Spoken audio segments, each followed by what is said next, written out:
Baik, assalamualaikum warahmatullahi wabarakatuh. Perkenalkan, nama saya Timi Damar Sagara dengan NIM 2001105 dari TPC 2020. Di sini saya akan menjelaskan tugas mekanika fluida, membuat paper tentang aliran fluida dalam pipa.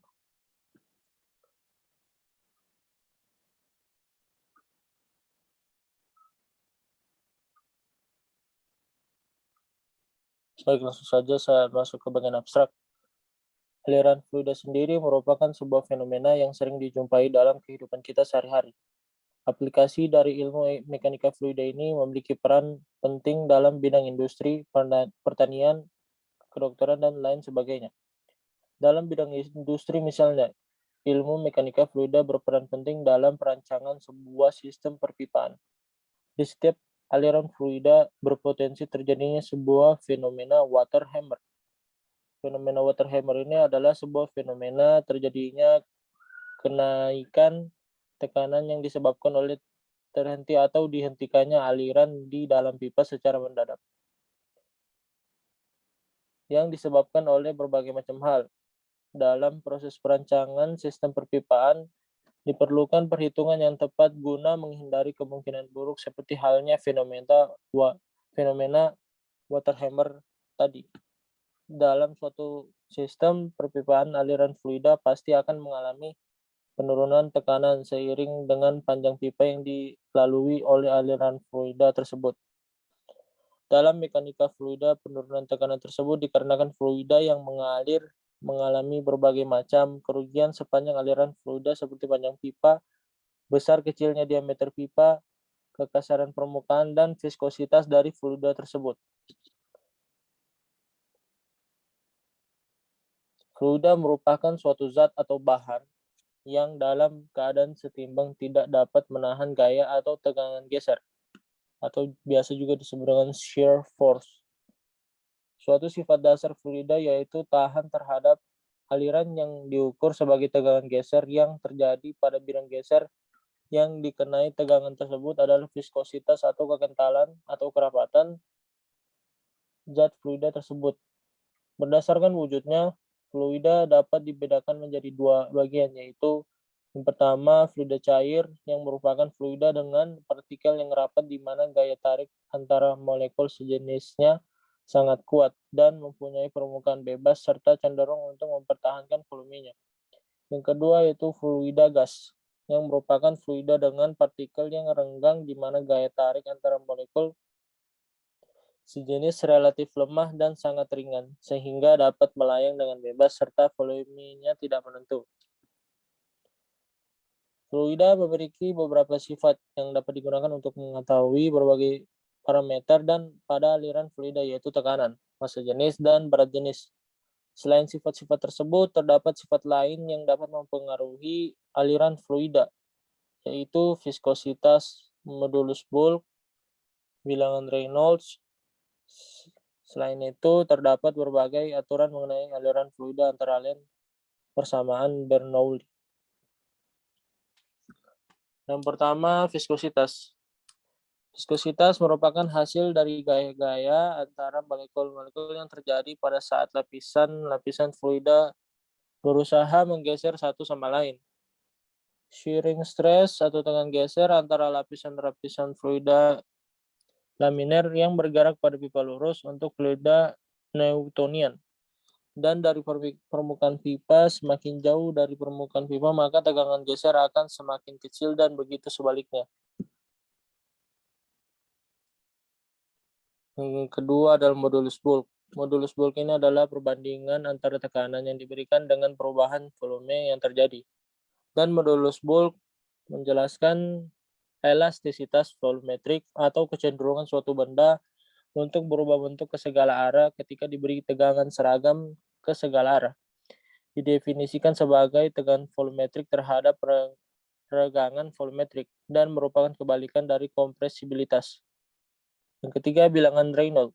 Bilangan Reynolds ini merupakan perbandingan antara gaya inersia dan gaya viskositas pada suatu aliran. Nilai bilangan ini menentukan jenis aliran yang terjadi, yaitu aliran laminar, dan aliran turbulen.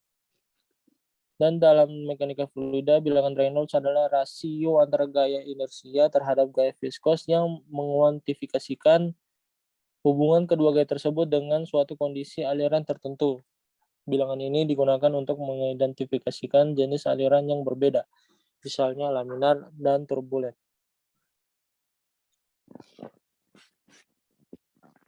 Terus yang terakhir adalah persamaan Bernoulli. Persamaan Bernoulli ini menyatakan bahwa jumlah energi pada suatu titik di dalam suatu aliran tertutup sama besarnya dengan jumlah energi di titik lain pada aliran yang sama. Persamaan Bernoulli berhubungan dengan tekanan, kecepatan, dan ketinggian dari dua titik poin. Aliran fluida yang bermassa jenis persamaan ini berasal dari keseimbangan energi mekanik atau energi kinetik dan energi potensial dan tekanan. Fluida dapat diklasifikasikan menjadi beberapa jenis, yaitu ada laminar, transisi, turbulen. Proses perpindahan panas secara konveksi terjadi pada fluida atau gas yang bergerak di antara permukaan-permukaan yang memiliki perbedaan suhu akibat pergerakan-pergerakan dari partikel yang satu ke partikel yang lainnya. Perpindahan panas konveksi berhubungan erat dengan aliran fluida yang mengalir dalam pipa, dan jenis-jenis aliran pada fluida adalah sebagai berikut. Yang pertama yaitu steady atau tidak steady. Secara garis besar, jenis aliran dapat dibedakan atau dikelompokkan sebagai berikut. Aliran tunak atau steady, suatu aliran di mana kecepatannya tidak terpengaruh oleh perubahan waktu sehingga kecepatan konstan pada setiap titik tidak mempunyai percepatan. Kedua, ada aliran tidak tunak atau unsteady, suatu aliran di mana terjadi perubahan kecepatan terhadap waktu. Terus yang kedua kita bahas laminar, transisi, dan turbulen. Laminar terjadi bila aliran fluida dalam pipa sejajar dengan dinding pipa tanpa adanya komponen radial. Transisi terjadi bila aliran fluida dalam pipa mulai tidak sejajar dengan dinding pipa. Hal ini terjadi bila fluida tersebut mencapai kecepatan kritis. Turbulen terjadi bila aliran fluida dalam pipa tidak beraturan atau tidak sejajar dengan pipa. Dalam turbulen, tidak semua partikel dan zat cair bergerak tidak searah. Namun, pada permukaan dinding pipa terjadi lapisan yang sangat tipis, di mana aliran tersebut masih tetap laminar yang disebabkan oleh viskositas atau kekentalan dari zat cair tersebut. Yang ketiga ada aliran 1, 2, dan 3 dimensi. Aliran 1 dimensi terjadi jika arah dan besar kecepatan di semua titik sama. Aliran 2 dimensi terjadi jika fluida mengalir pada sebuah bidang atau sejajar suatu bidang. Pola garis aliran sama untuk semua bidang. Mekanika fluida yang merupakan cabang ilmu fisika telah menyediakan perangkat berupa prinsip dan formula yang dapat digunakan untuk perhitungan di atas. Namun, untuk kasus aliran fluida pada reservoir perlu dilakukan adaptasi agar perangkat tersebut dapat diterapkan. Hal ini karena air dan minyak mengalir dalam reservoir melalui berbagai alur-alur. Sebagai volume kontrol yang bentuk dan diameternya tidak dapat diketahui sebelumnya.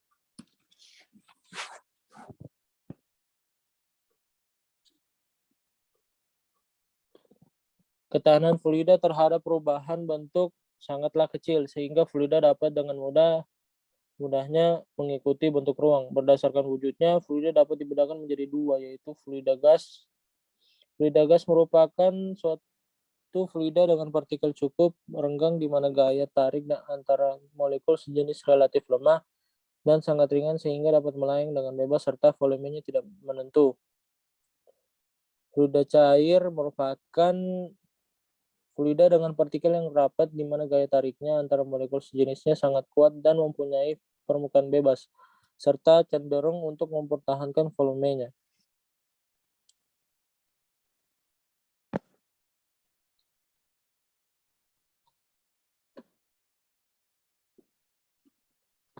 Lalu kita lanjut ke bagian kehilangan energi dalam pipa. Air mengalir dalam pipa mempunyai berbagai macam energi antara lain. 1. Energi kinetik, 2. Energi potensial, dan 3. Energi tekanan.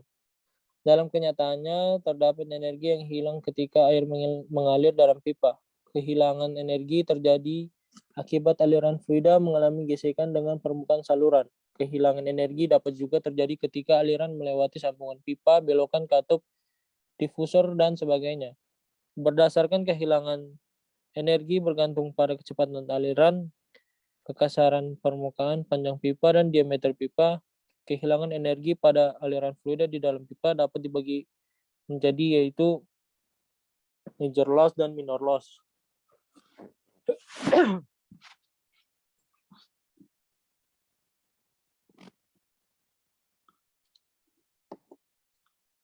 Kehilangan energi akibat gesekan atau major loss. Kehilangan energi gesekan antara fluida yang mengalir dengan dinding pipa termasuk dalam kehilangan yang besar atau major head loss.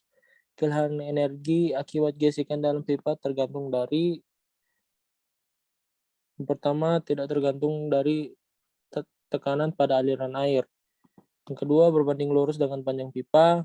Ketiga, berbanding terbalik dengan diameter pipa. Keempat, berbanding lurus dengan kecepatan rata-rata. Dan 5, tergantung dari kekasaran pipa bila aliran turbulen. Kehilangan energi akibat rugi kecil atau minor loss.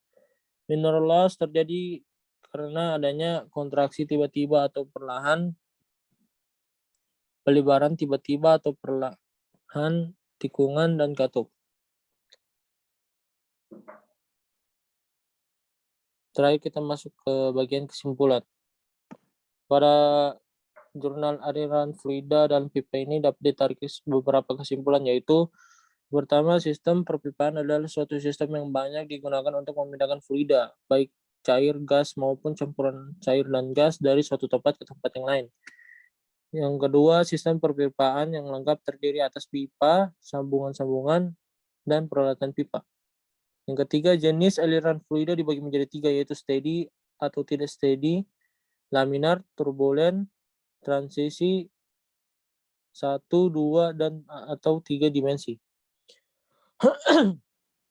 Yang keempat, aliran laminar dan turbulen tergantung dari bilangan Reynolds.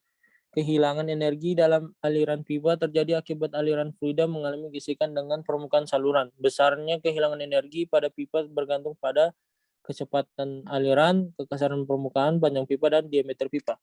Yang keenam, kehilangan energi pada aliran fluida di dalam pipa dibagi menjadi 2, yaitu major loss dan minor loss.